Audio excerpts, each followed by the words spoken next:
Coming up on the Men at the Movies podcast, we get you ready for Valentine's Day with Romancing the Stone. Joan is a woman in hiding, feeling inadequate and lacking. But her adventure reveals her strength and identity as she transforms from hopeless to hopeful. Find out how as we discuss God's truth in this movie. The movies and stories we love are gateways to see ourselves and God in new ways. Every great story borrows its power from a larger story, the story that's written on our hearts and woven into the fabric of our very being.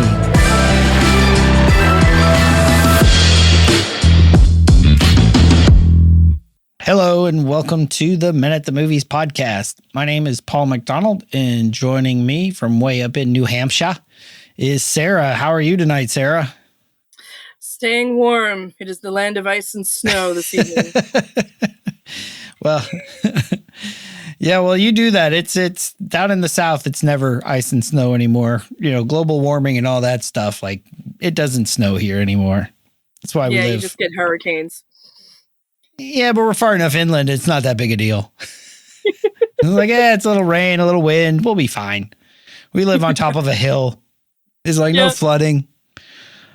Here we are making light of natural disasters. That's a good way to kick off the show. So Sarah, what have you been up to lately? So I have actually been taking some time to just be more chill. Like, actually, this is going to sound hilarious and you're going to die laughing, but I haven't been watching as many movies. How dare you? You have one job. No, I've been trying to keep my screens off for a little while, you know, and I've been reading more, which has been great. I've been trying to work on my writing craft a little bit and hone my skills because I'm very close to finishing my first manuscript for my first book in my fantasy series called The Lost Gem. Woohoo! Yes, and it's only taken me 16 years. No, you can't say that. You just say, yes, I'm so happy. No, but I'm glad it's we're almost there. I've got about 6 or 8 more chapters to edit, and then it'll be quote unquote done. So what's the synopsis of The Lost Gem? The book starts off with a lone man, a knight, fallen from grace, wandering in the wilderness. And one day he comes across a girl, half drowned, that he pulls from the river. And when she wakes up, he finds out that her eyes are blue, which you wouldn't think is something abnormal, except that in the world that he lives in, the only people who have blue eyes are members of the royal family. And all of them died 2 decades ago. Dun, dun, dun. If you want to find out what happens next, you'll have to read the book. Eventually. Awesome. So we're going to transition because when we talk about, Sarah, why you love Romancing the Stone, and, you know, we're going to put this out hopefully around Valentine's Day, and it's a sort of an adventure movie, but told more from a woman's perspective, I think.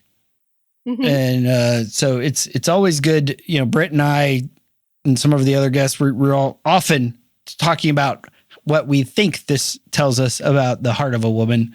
So actually having a woman on the podcast to kind of share some of her heart as we dive into some of the deeper meanings.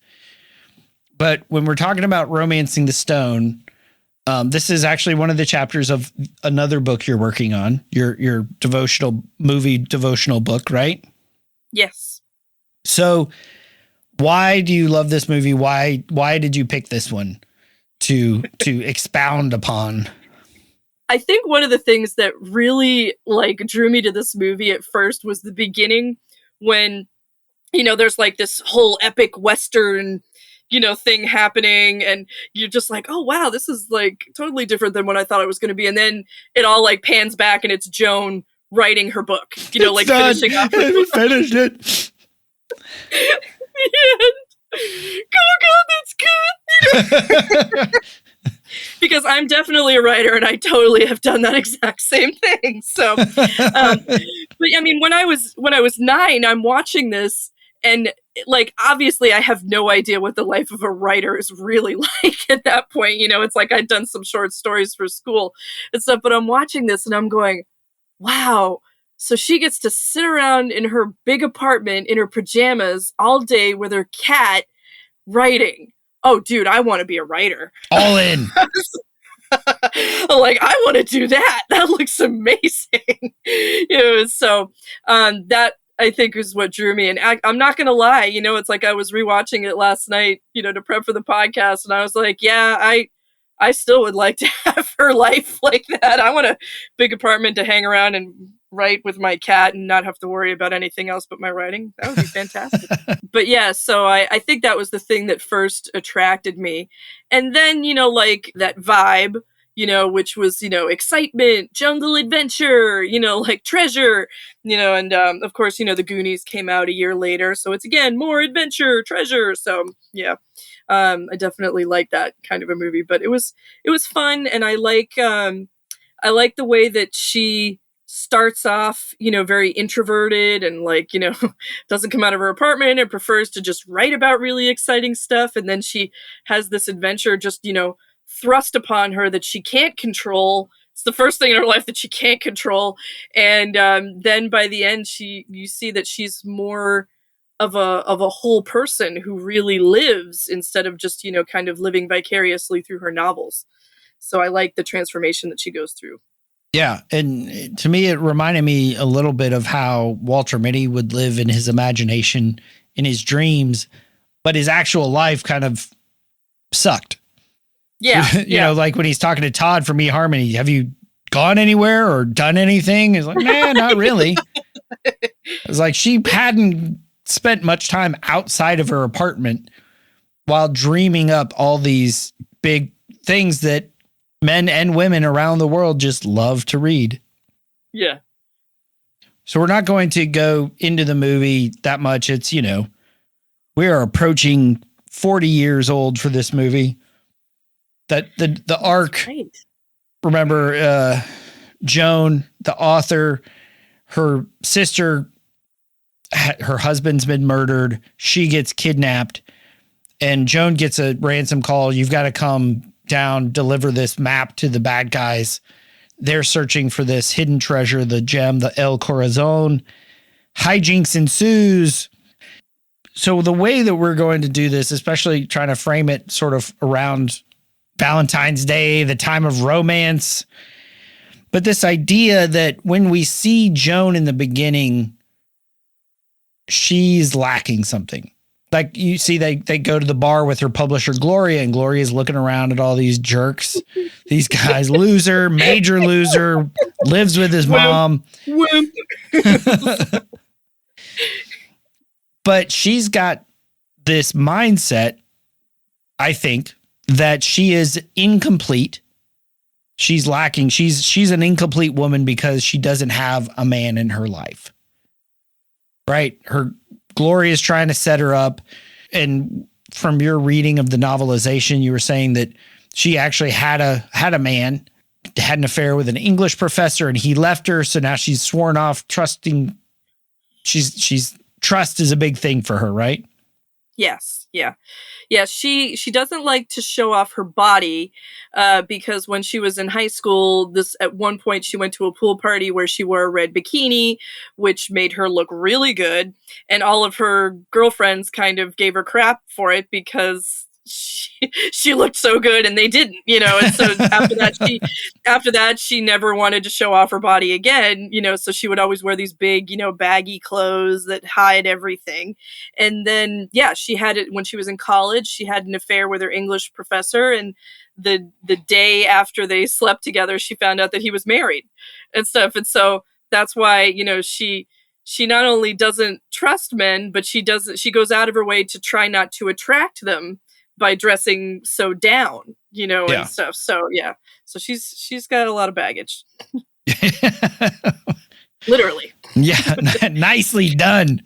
That's a tease. We're going to talk about her baggage later, but like this idea, you know, not just she's lacking something, and because there's so much, I think, pressure out there, men and women, that you're like, oh, if you're in a single relationship, who's in a single? That's a dumb phrase.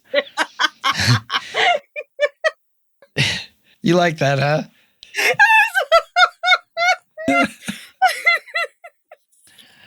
There's okay, Paul. You're doing great. Keep it up. That if you're single, especially as you get a little older, get into I remember when my stepson went to college and he broke up with his girlfriend at the time. He was like 19, but he's feeling the pressure then, like, I am incomplete if I don't have a girl. And I think the pressure is even more for women of you're incomplete if you don't have a man. Yes. Yes. And I just want to, yes. Okay. I told Sarah, I was like, are you ready? We might go kind of deeply personal here. No, it's fine. I will just say it right now for the world to hear. I just turned 48 in November, and I have never had a boyfriend. I've never been in a relationship. It's been probably at least, I'm not even sure. Okay, let's say at least like 17 or 18 years since I've been on a date. And even when I was in high school and college, I rarely got asked out. Like, I could probably count on the fingers of both hands the number of times that I got asked out. And that bothered me for a really long time. I was constantly going around being like, what's wrong with me? Like, why don't, men pay attention to me? Why don't they notice me like they notice my friends? I would try to like make myself more likable. And, once I found out if I was interested in a guy, I would find out what he liked and try to, pattern myself like that. And that never worked, obviously. And then I suffered a lot of depression because of it, because living that way for a really long time gets super exhausting, obviously. Like I did everything. I did online dating. I let my friends set me up on blind dates. I asked guys out because I got sick of waiting for them to ask me. And I finally just got tired and was just like, I don't want to do this anymore. And what really like hit me, okay, this is getting even more personal than I thought I was going to get, but what the heck? Let's just dive in. So I can't remember exactly when it was, about 10 years ago, let's say, I was really interested in this guy, and for a long time.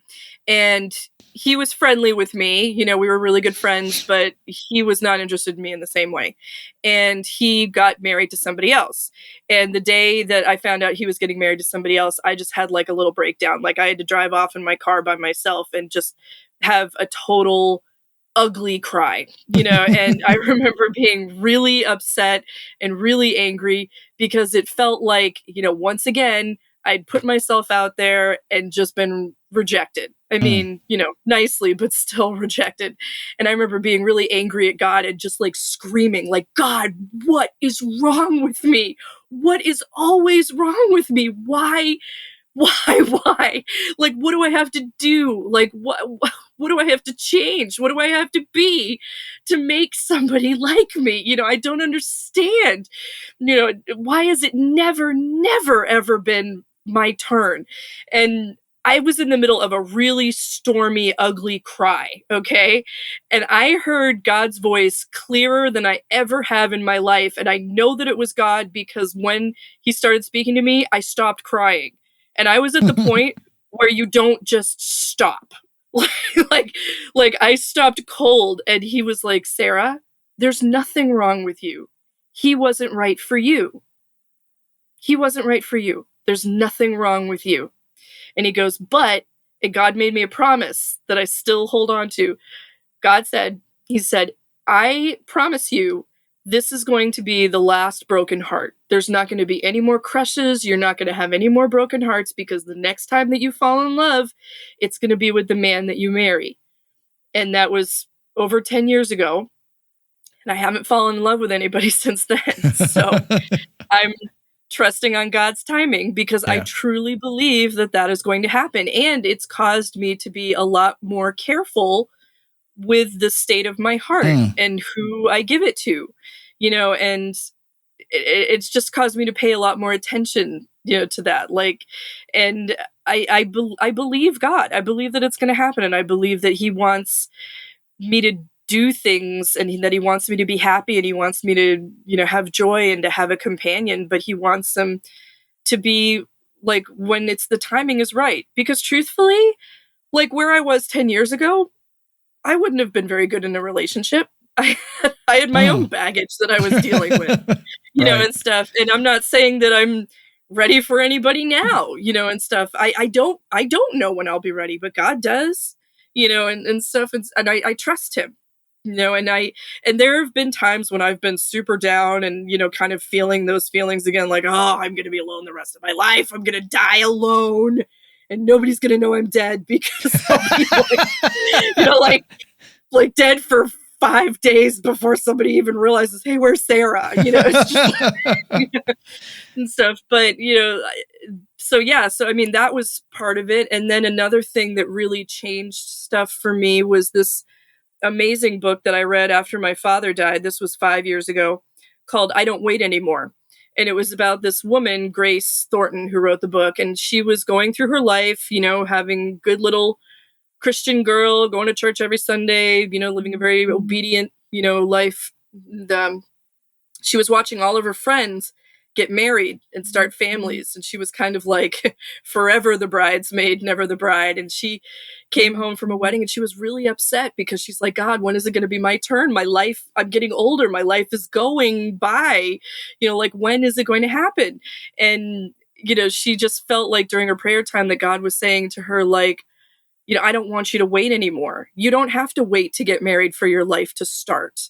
Which was something that I had struggled with too. I'd just been kind of not doing things because I was like, oh, I'll just wait till I'm married, to go here or to try this, and stuff. And because I don't know why. I don't know why I had that mentality. I guess I just thought it would be easier, or, whatever. But I was afraid to do things by myself, and stuff. And then once I read that book, it was really like, I would say probably next to Alan Arnold's The Story of With, that book has been the most impactful on my outlook on life, and my mindset, because I read that and I was like, wow, this is true. I'm like, I don't want to wait anymore. There's things that I want to do, and I don't have to wait until I have a man next to me to do those things. It's like, I want to travel. I want to write my book. I want to meet people and go places and experience things. And so I think that was when I started writing my reverse bucket list, which is something that I came up with because I was frustrated. I had a bucket list and I was frustrated because it just was not like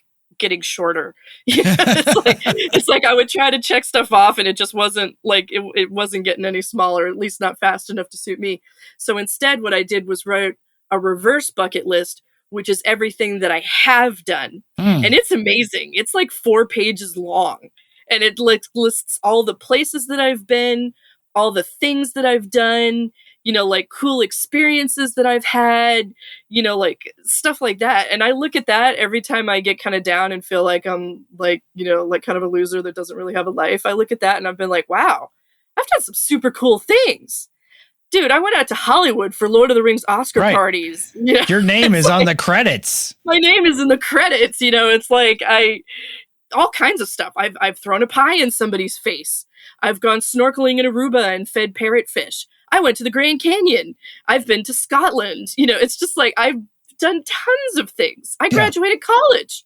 Not everybody else could say they graduated college. It's like I've done lots of neat things, and stuff. And I didn't have to have somebody next to me to do that. And that's not to say that it's not super nice to have somebody next to you. I don't know. I've never had that, but I assume it's good because a lot of people around me have it and it looks pretty good to me, and stuff. But, but I definitely was that girl who at every wedding, all of the relatives are coming up going, hey, time's ticking. You got to get out there and find somebody. When's it going to be your turn?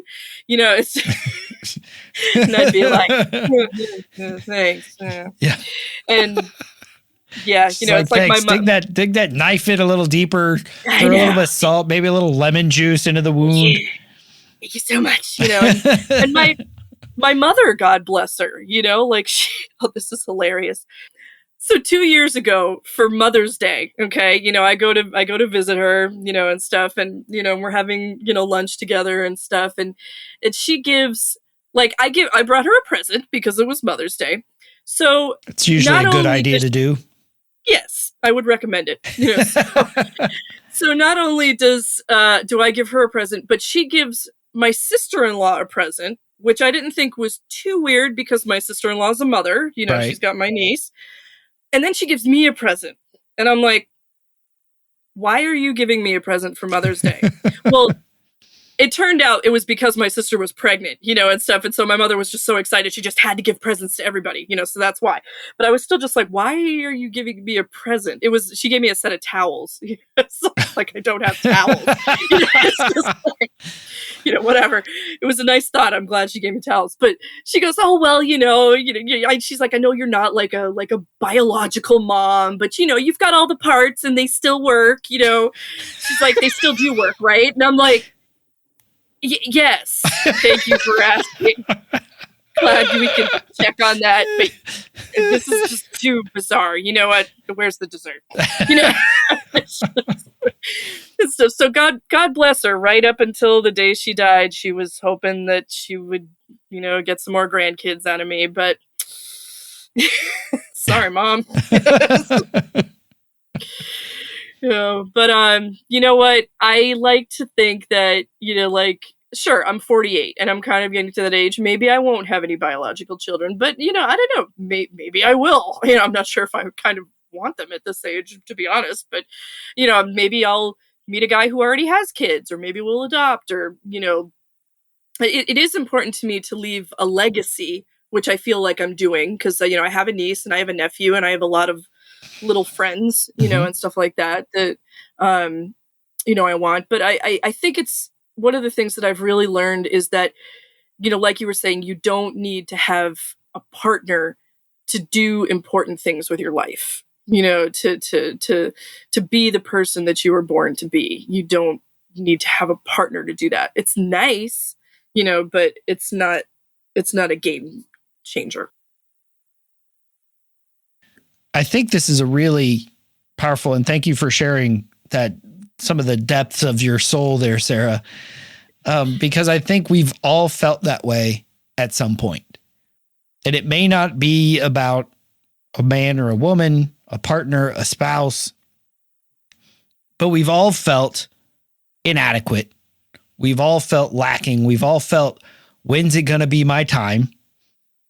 We've all felt incomplete. Like, if I only had this, then my life would be good. Yeah.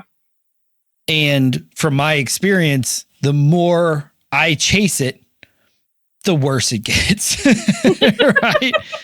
It's like the harder I work to pursue it, that's, you know, as we talked about, we'll talk about here, baggage in a minute. And this idea in this movie, we see a woman who is not herself. She's hiding. She feels lacking. She feels scared. She's withdrawn. And there's a part of that in all of us. There's a part of her in all of us. And the interesting thing that I think that pulls it out is adventure. Yes. So I'm going to play the one clip I think we're going to play. I think we'll see what happens.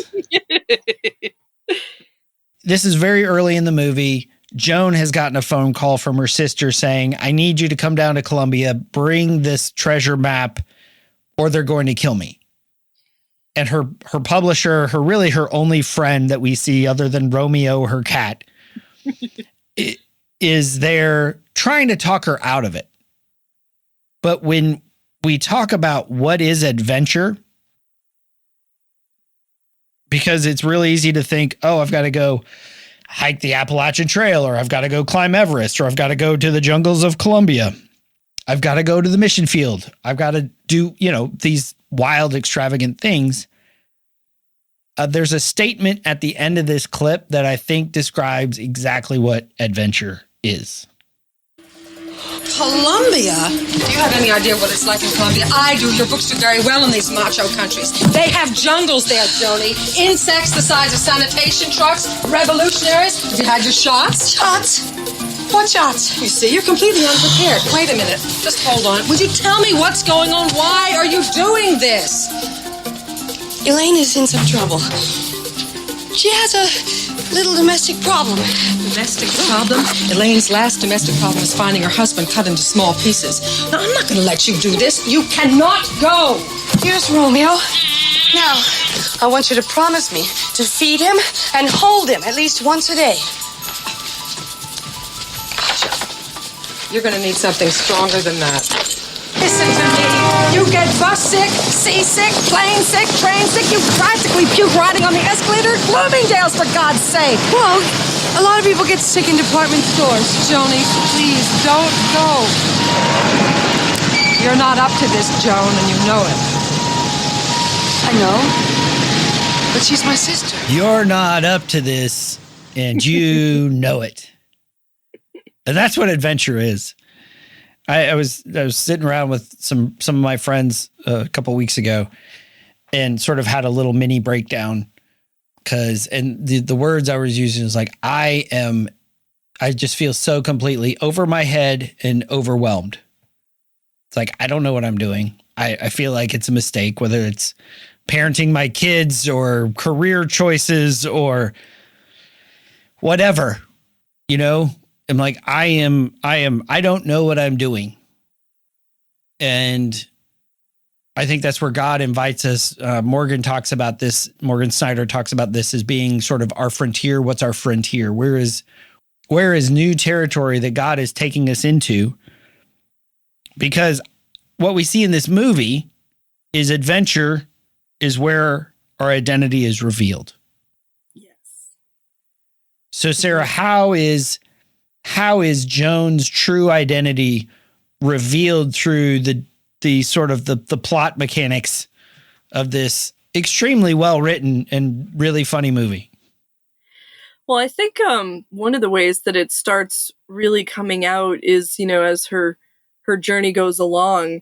Like all her adult life, she's been a writer and she writes these, like trashy romance novels and stuff. But she writes like about her heroines having adventures and being pursued by super hot guys who come in and save them at the last minute. And, like all of this stuff that is not happening to her, that she's afraid of happening to her. And so she kind of lives vicariously through her writing, and as a writer, I obviously can relate to that for sure. I mean, I went through a period where I felt like nothing was happening in my life. So I know I'll write about exciting things because nothing exciting is happening, and stuff. But as she goes along and starts to have her adventure and these things are happening to her in real life, her sister gets kidnapped. She has to go to Colombia. She gets, shot at, she's being pursued by really bad guys through a jungle, and stuff. Like she starts to come more alive because the things that she only imagined and dreamed about and wrote about, which were all very carefully controlled, because that's what you do when you write. You control the story, you control the situation, you control how bad things get, how scary they get. All of these things that are happening to her are completely out of her control, but it's bringing her more to life because she's experiencing it and she's getting through those scary things and she's surviving getting shot out and she's getting away from the bad guys. And all of that there's a great part in the book where she talks about how she's being filled with so much exhilaration because she had no idea that it could be like this in real life. She'd just been imagining up to that point, but the real life was so much more exciting than what she'd been writing. So, well, and that's what Paul talks about. We have a God who gives us more than we can ask or imagine, immeasurably more. And I'm not saying, bigger cars, bigger houses, bigger this, because I'm pretty sure the disciples would have said that after Jesus, the Messiah, died, but they had imagined and envisioned a Messiah who would come to overthrow Rome. And that's great. But that doesn't really fix a problem. That fixes a problem, but then, we got 99 other problems. Not to channel Jay-Z. But what they find is that what they thought the Messiah was going to do, Jesus didn't do. In some disappointment. I mean, he died. Lots of disappointment. But then with the resurrection, now you're starting to talk about the immeasurably more, right? Paul talks about all the dangers, all the shipwrecks, the stonings, the beatings, all the things he suffered. But he knew that God was immeasurably more. And that's what Joan is finding out. I wrote about this because I thought it would be exciting. Living it is so much better. Mm-hmm. Yep. And this is, remember, she gets car sick on the, or motion sickness on the escalator at Bloomingdale's. And now she's in the jungle. She's walking over this rotted out bridge and then, Tarzaning over it and hacking her way through the jungle. And what we discover, two things. One, she gets rid of a lot of the crap that she doesn't need. Mm-hmm. Jack chops off the heels of her high heel shoes because those aren't good for walking through the jungle, I would guess. I've never worn high heels. I cannot stand high heels, and I almost never ever wear them. I think they're of the devil. Yeah, my wife is of the same mindset. He throws over, he's like, what do you have? All clothes basically like you're wearing? Chucks them because that's not what she needs. Mm-hmm. And adventure shows us both what we don't need, but along the way, she's also learning what she does. And she has a very, you would say, childlike heart. She's open to learning. She's willing to, use the machete as she chops through the brush. And she's committed to doing this for her sister, and through that, she's losing her own baggage. Yeah. Because she's learning how to live on her own, live in her own strength of, I can, hack my way through the jungle, which actually takes us to the clip that you wanted to play, Sarah. Sarah's favorite in the movie, where they hop out in this Colombian village known to be where the drug runners live. They're looking for a car to get back to Cartagena, and they show up and they get surrounded because they don't like outsiders. And how would you have described Joan up till that point, Sarah? Kind of useless. Because she's just so completely out of her element. I mean, let's be honest, Joan's out of her element walking down the street of New York City. It's like she's the only place she's really in her element is when she's sitting in front of her typewriter in her apartment in her pajamas. That's where she's comfortable. That's where she's in control. I mean, the minute she steps out of her apartment, she's got guys trying to sell her stuffed monkeys, and she's going to buy one because you know she can't say no. Right. So it's like I'm watching that scene going, yeah, she's going to buy a monkey for sure. It's like and stuff. And then she's thrown into the jungle where she doesn't oh my God, she's just so useless. Like, she doesn't have the right shoes. She doesn't have the right clothes. She doesn't have any water. She's got nothing, and so Jack has basically been dragging her through the jungle, cutting the heels off her shoes so she can walk, throwing away her bags so she doesn't have to carry them, basically taking care of her and stuff. And this is I believe this is the first part where Joan actually brings something to the table. Yeah, it's like she actually, in this situation, Jack was done. Jack had no more cards to play. He's like, I don't know what to do in this situation. I think we might actually die and stuff. And it's because of Joan that they were able to proceed and to escape, the guys that were coming after them. Okay, Joan Wilder, write us out of this one. Joan Wilder? Joan Wilder? The Joan Wilder? You are Joan Wilder, the novelist? Yes, I am. I read your books. I read all your books. Come in. Esta es Juanita Wilder, la que escribe las novelas que le leo los sábados. Juanita. Le damos la bienvenida, ¿verdad, muchachos? Juanita, es Juanita. Come in. Adiós, amiga. I can't believe you're here. Joan Wilder. Oh. I've been reading your books all these years. I'm so honored to have you here. I can't believe it. Welcome to my humble house. Joan Wilder. Ah. I'm sorry, I haven't introduced myself. I'm Juan. I live here. ¿Qué pasó? The greatest novelist. And then he tells Jack to, hey, close the door, would you? It's like, oh, you haven't read her book? Here, take this one. I have many copies. Yes. Like, how have you not read any of her books? What is wrong with you? I love so many things about this scene. Like, first of all, I want fans like Juan, man. It's just like, I want a fan like Juan. That's just, I think that he's so funny and so terrific, and he's just like, he's just such a great character.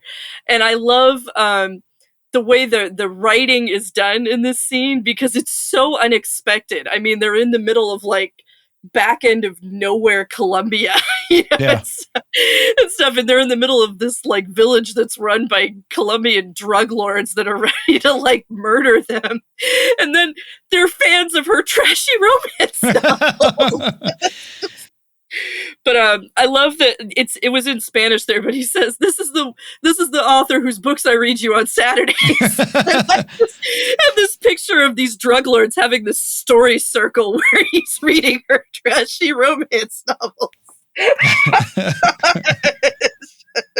And the fact that their whole like demeanor changes, like they're all like Juanita. cold, you know, like they're all these like cold, like deadly, you know, like I'm gonna gut you, and then they're like, hey, Juanita, hey, see you later, girlfriend, you know. Oh my gosh, so funny. Yes. And stuff. And then like, yeah, he just, the way that he just like immediately is like helps them, oh, whatever you need, of course. So yeah, this is the first thing that Joan's able to bring to the table.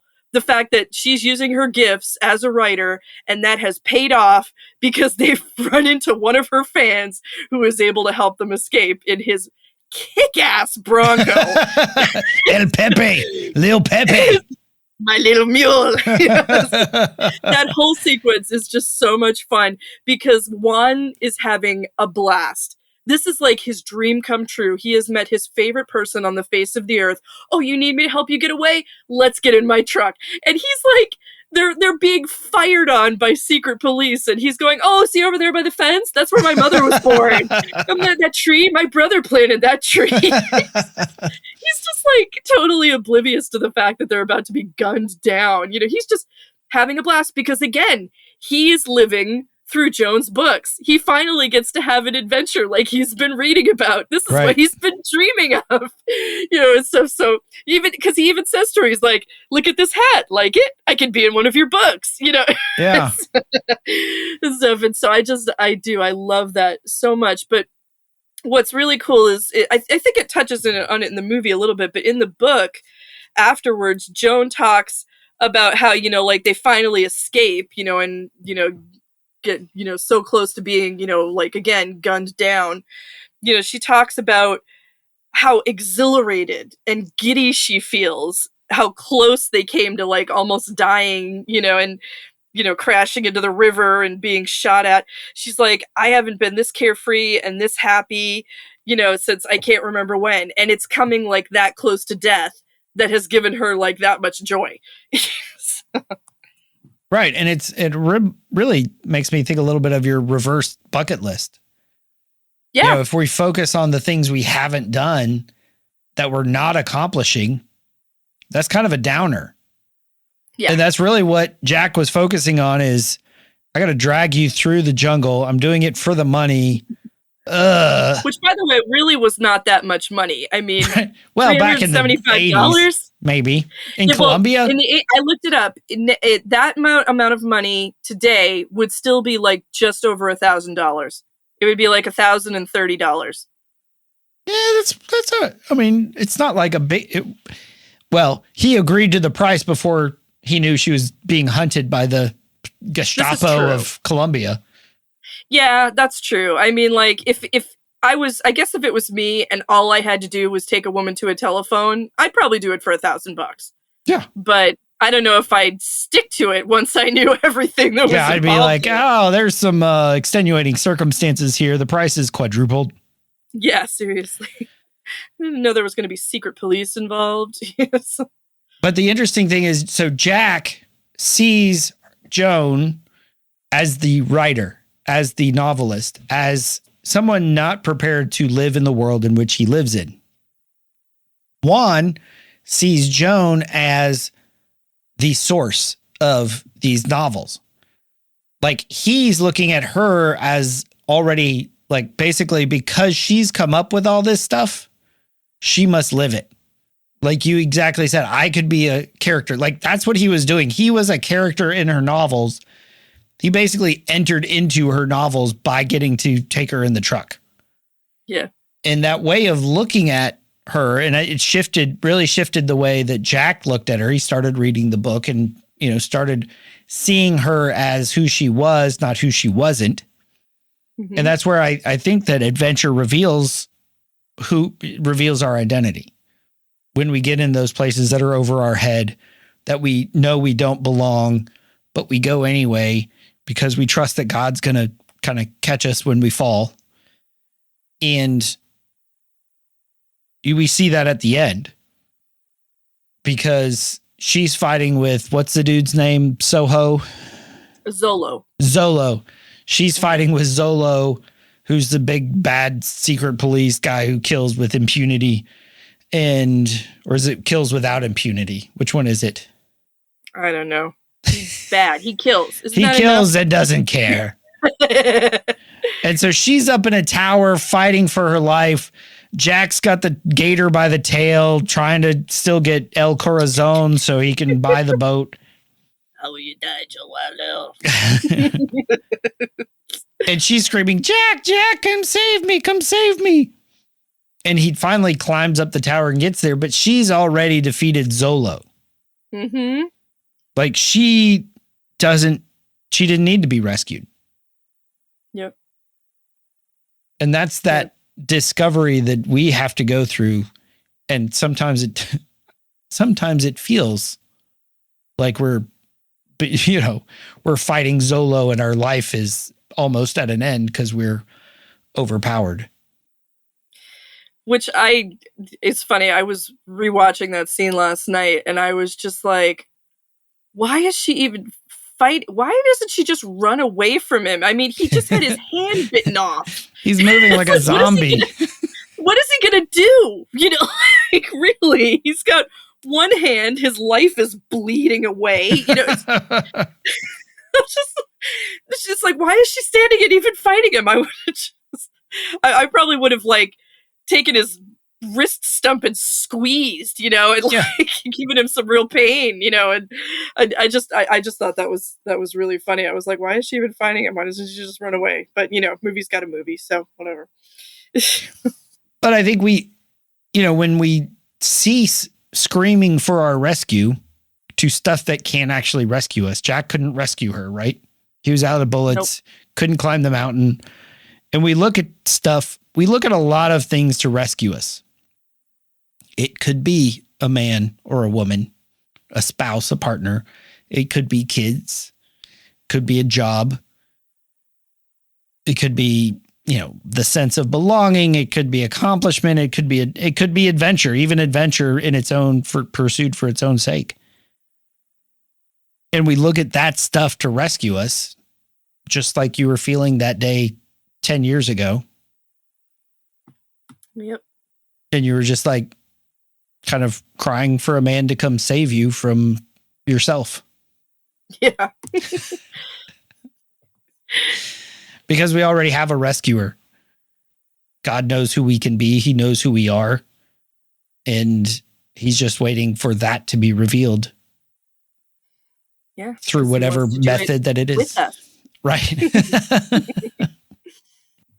don't know. I like how, I like her journey of transformation that she goes through the movie, because in the beginning, like I said, she's hiding in her apartment in her pajamas, and even when she does go out, she's, like, again, in like the big baggy clothes, doesn't really want anybody to pay attention to her and stuff. And then as she goes along, she kind of blooms, I guess, for the lack of a better word. Like she as she comes more alive, like her whole demeanor is changing. Like her face is changing, her hair is changing, her clothes are changing. And so by the end of the movie, she's dressed a lot nicer, and she's, she doesn't look as like, mousy and, like not making eye contact, with people and stuff. And she describes herself as a hopeful romantic, instead of a hopeless romantic.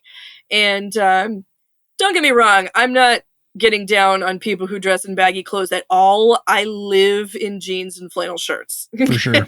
Yeah. So no judgment there and stuff. And, I do it because it's comfortable. I will admit that. And I work out of my pastor's basement. So, there's really nobody to dress up for and stuff. But, I mean, I like how it's shown, in her outward appearance and stuff, that, that it's reflective of how far she's come, and, in the book, it kind of talks about how she's, paying more attention to her fans. Like she goes to book signings and actually talks to her fans and finds out their stories and how her books have affected them. And, I don't know. I'm sorry. I have zero respect for trashy romance novels. Apologies to anybody who writes those. I just don't have a whole lot of respect for them. I just don't. I'm sorry. But, maybe I should, because they're published and I'm not. It's an untapped audience.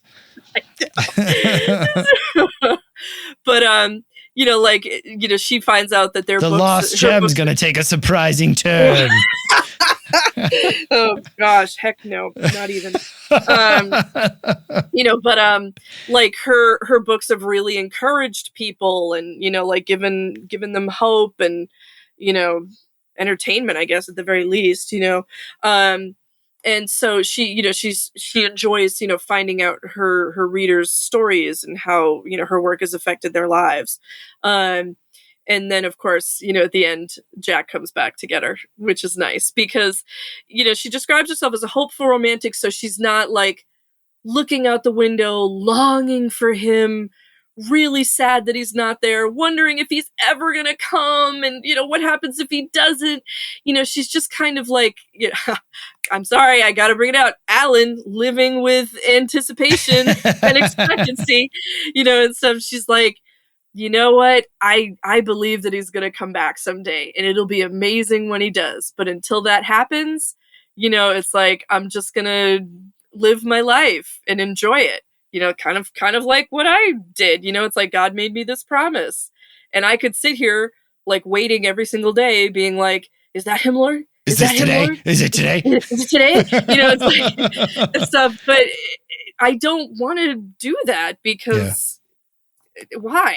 It's like, God's given me a bunch of other stuff to do. He's given me a lot of opportunities that have been amazing, and I can't wait to see what else he's got in store. It's like things like being able to be on this podcast. That wasn't something that I sought out. It wasn't, like something that I tried to make happen. That was a God thing. It's like Alan introduced us, and so that's been an incredible opportunity to be a part of this podcast. And like writing my blog, going to Realm Makers, meeting people there, making connections, so it's just like, I just can't wait to see what he does from here. I mean, I'm that close to finishing a book, and that's going to be a whole other chapter. A little writing humor. Yeah, I know. I get the author humor in there, but that's going to be a whole other chapter once that gets published, because I believe that it will, and one way or another. And so yeah, I mean, I'm just really enjoying doing stuff with God, because I mean, as much as it would be wonderful to have, a guy to partner with in my life and, do things for God and stuff. That doesn't mean that I'm never going to be lonely again and I'm going to be completely fulfilled and satisfied for the rest of my entire life because it's got a guy in it. I mean, doing stuff with God, I mean, he is going to be there 24/7 every moment for the rest of eternity, and so I'm never going to be alone as long as I have God. And even though I'm, like in a fleshly body now that still feels loneliness and dissatisfaction and stuff, God offers those things. It's up to me, whether I want to accept them or not, and to what level. Yeah. And it's, not to really harp on the Valentine's Day imagery, but it's really easy to turn to those false lovers, to those, because it would have been easy for, Joan to sort of turn to anybody, any dude will do.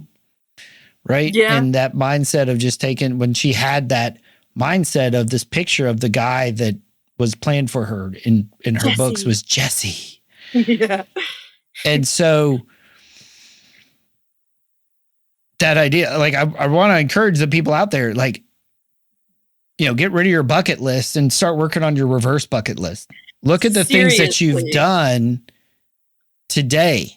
Like, it might be, wow, had lunch with one of my best friends, or, got to go on this trip, or played golf with so-and-so. And when you start piling up those thankful moments, it makes the future a lot less terrifying. In addition to my reverse bucket list, I also started, I think it was like 5 or 6 years ago now, I started doing a daily gratitude list. Mm-hmm. And so I think I may have mentioned this to you before. I got the idea from a book, A Month of Thanksgivings by Ray Hollenbach. And he suggests it. And I just liked the habit so much, I kept doing it. So every day I have a little like notes app on my phone, and I have to list 3 things that I'm thankful for, or things that make me happy, or things that I'm glad about, or good things that happened. It has to be something positive. Mm-hmm. And it can be more than 3, but it can't be any less than 3. And I can do the same things from the day before if I wanted to, because some things are worth thanking God for more than once, and so, but it can't be any less than 3. And so looking back over some of those old ones, it's really interesting, because since I was only putting down good things, like, I can tell when a day was a bad day, because it might have just 3 things, like, Ben and Jerry's, my fuzzy pajamas, and, chocolate chip cookies, or something like that. Cozy time tea. So I'm like, so I'll be like, okay, I know that obviously was not a great day, but I don't remember why. Yeah. I don't remember why it was a bad day. I don't remember what happened to be sucking that day, and stuff, because I chose to focus on better things, and stuff. And so I've been doing that. And some days we'll have like 30 things, Landed in Edinburgh, walked the Highlands. That's right. Exactly. But I mean, so the reverse bucket list is great. I mean, like, and some of the things aren't big. They don't even have to be big, major things. Like, I've got stuff on my list. I just pulled it up to take a look at it. Like, I watched Saturday morning cartoons with a big bowl of sugar cereal when I was a kid. How many people can say that they did that? Like, there's not a lot of younger kids now who can say that they've done that. Yeah, it's like, I won tickets in a radio station contest to the X-Files Expo. I won $250 on 50 cents that I put into a slot machine. I attended the home birth of a friend's baby. I've ridden in a horse-drawn carriage. I've made my own pottery. I performed on stage at a Christian music festival called Soul Fest with Third Day and this girl, Harvest Bashta, who's actually a friend of mine, in front of thousands of people. I was in her little choir. I watched Jars of Clay perform Flood in the middle of an intense downpour thunderstorm. I had Toby Mac jump into the crowd intending to crowd surf, but he missed and crashed into me. And we were both on the ground for like 5 minutes in the middle of a mosh pit before the security guards could pull us out. It's like I've built tree forts. I've seen an almost total solar eclipse. I've been to midnight movie premieres. It's like, it's all kinds of stuff like that. You've met Samwise Gamgee. I met Samwise Gamgee. I've seen Judy Collins in concert. I saw John Williams conduct his own compositions. I've been kissed by Steven Tyler. It's just so it's just like there's all, oh my gosh, I'm going to email it to you because you'll look through this and you'll be like, oh my God, this is amazing.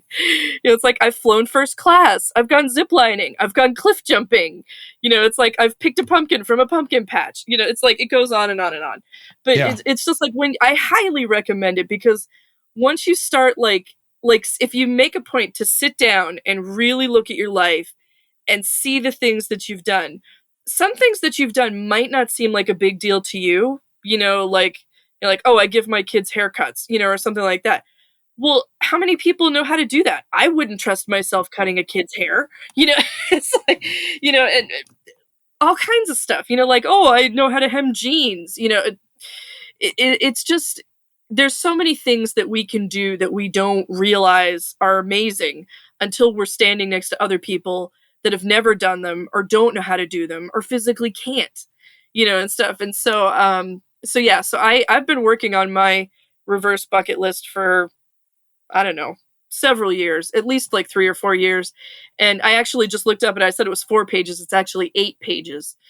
And so it's like places that I've traveled, accomplishments that I've made. I got my brown belt in Weiqi-Ryu. I took a semester of ASL at a community college, like all kinds of stuff, famous people that I've met, people that I've seen in concert, like all kinds of stuff. But it's really been worth it. And anytime I'm telling you, anytime I start to feel down or feel like a loser or like I don't have a life, I pull it up and I'm like, yeah, I've done some really cool things. And it's not over yet. It's not done. I've got so many more cool things to add to that list, and it just keeps getting bigger, which makes it way better than a regular bucket list because those just don't get smaller. No. No. So. Yeah. So thank you, Sarah, for sharing this time and these thoughts. We talk about these action items. I'm not sure we can think of a better action item than starting to focus on that reverse bucket list, on the things that you have accomplished, the things that you have, and stop focusing on the things that we lack, because throughout the scripture, we'll see that he is Jehovah Jireh, the God who provides. Mm-hmm. The Lord is my shepherd. I lack nothing. Yeah, I lack nothing. I don't need anything that I don't already have. And it's only by living in that truth and realizing that our true dependence is on God, not some other person or something else, some other accomplishment or anything like that, that we can truly find peace and comfort and become who we are meant to be. We can start living in our own stories. So thank you, Sarah. Thank you. This is great. So this has been Paul McDonald and Sarah Daniels talking about Romancing the Stone. We hope you guys enjoyed it. Hope you have a great, either have or had a great Valentine's Day, and hope you join us next time here on the Men at the Movies podcast. Something inside has been awakened. I can no longer be who I was before. But if I am no longer who I was, who am I to be?